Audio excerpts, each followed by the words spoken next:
Do you know the true meaning of rice in Balinese culture? My name is Liza Martins. I am Portuguese and I've been traveling around the world alone for over 11 years. I've been to 600 places in 50 different countries, and right now I'm in Ubud on the island of Bali, 13,700 kilometers from my homeland, Portugal.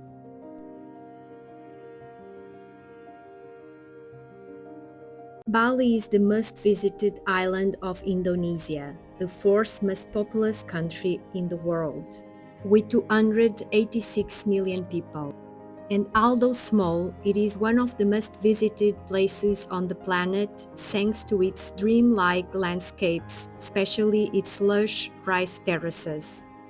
It is these that I want to talk to you about today, as they have a very special meaning in the lives of the Balinese.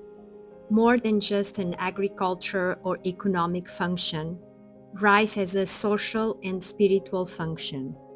Rice is considered to be life, prosperity, and sustenance. In offerings to the gods, the presence of rice signifies the return to the gods of the gift of life. That is why it is common to see elderly people working in the rice terraces, as they say it makes them feel useful and connected to the divine.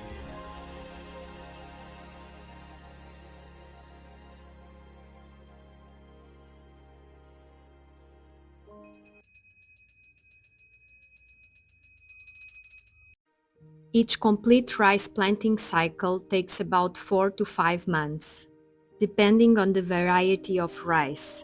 Balinese farmers usually get 2 to 3 harvests per year, carefully coordinated by the Subak.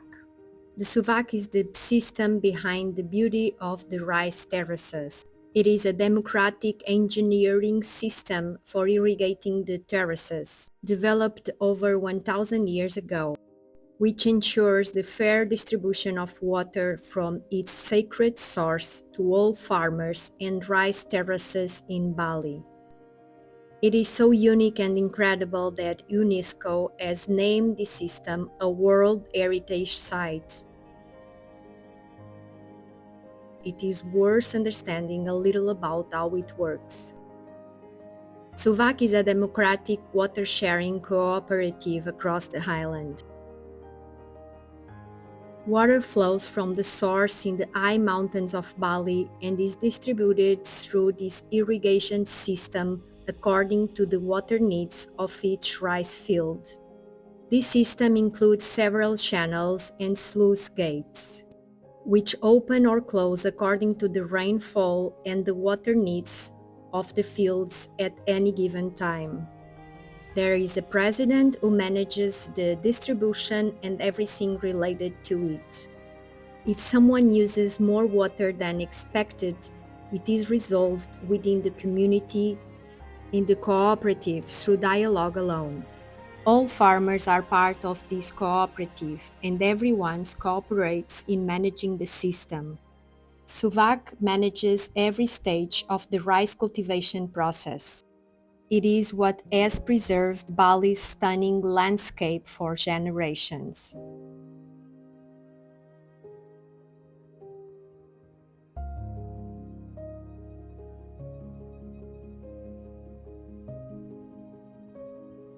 Let's now look to the various stages of this process.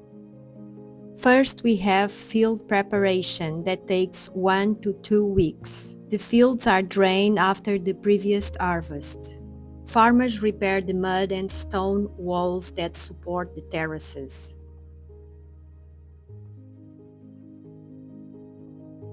The soil is then tilled with small rotary hoes like the ones we see in the video.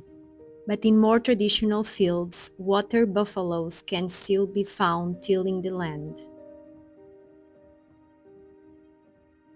The field is then flooded with water to soften it and turn it into thick mud, ready for planting. The second step is to create the seedling bed or seed nursery, which takes between 2 and 3 weeks. Farmers do not plant the seeds directly in the main field. The seeds are press-soaked for 1 to 2 days to germinate and are then sown in a small, carefully managed nursery bed. They are watered and cared for about 2 to 3 weeks until they are strong enough to be planted.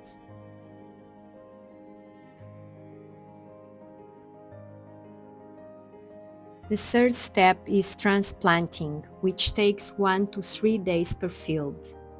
The young seedlings are removed from the seed bed and taken to the main field. Workers plant the seedlings one by one in precise rows in the soft mud of the flooded field. While a single person would take much longer, a coordinate group can complete a large terrace in 1 or 2 days. This is a social event filled with conversation and camaraderie. Often these groups are made up entirely of women from the Subak. Timing is crucial, and the Subak sets the official transplant dates for all members in the same area in order to optimize water use and pest control.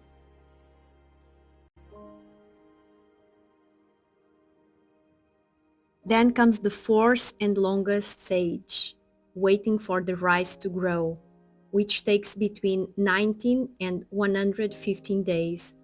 This is a period of constant care. The Subak manages the water flow daily according to the rainfall.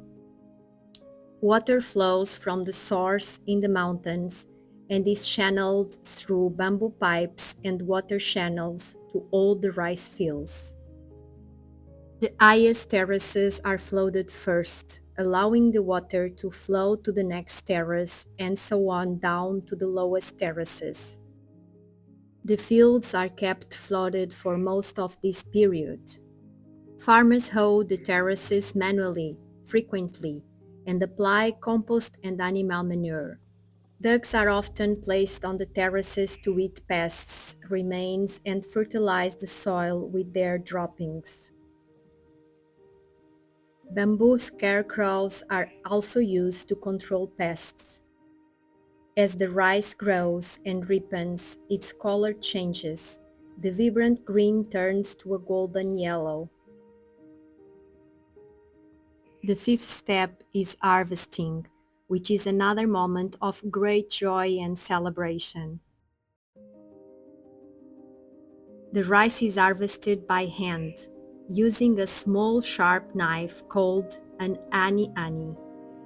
Using the ani-ani is a ritual in itself.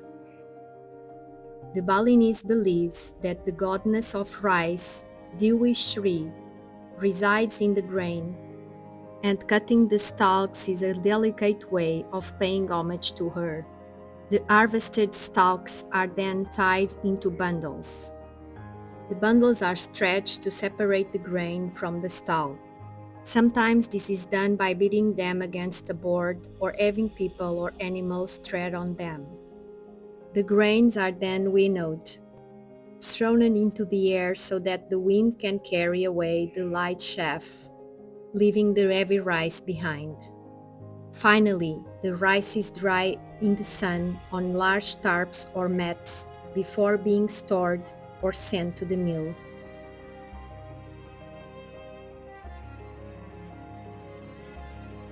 Is it worth all that work? From the purely economic point of view, it seems illogical. But what motivates the Balinese goes far beyond price. Rice has cultural and spiritual value for the Balinese. For the Balinese, growing their own rice means food security. Rice is a gift from the gods. The entire process, from planting to harvesting, is full of rituals and offerings. The rice terraces are considered sacred landscapes. They are a physical manifestation of the Balinese philosophy of Tri-Ita Karana, which consists in maintaining harmony between the spiritual, human, and natural worlds. The fantastic Subak system maintains harmony and social cohesion. They know where their staple food comes from. Traditional locally grown rice has a distinct flavor, a slight nutty taste, they say, and is more nutritious than mass-produced white rice.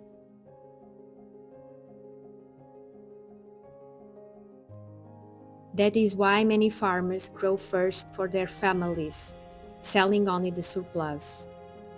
This keeps prices low in the local market.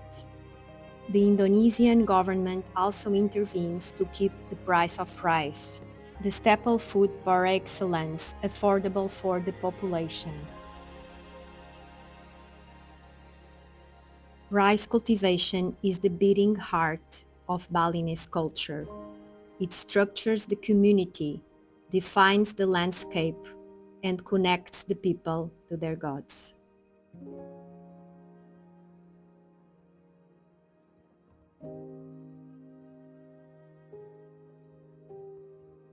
I hope you enjoyed this trip through the Rice Terraces of Ubud.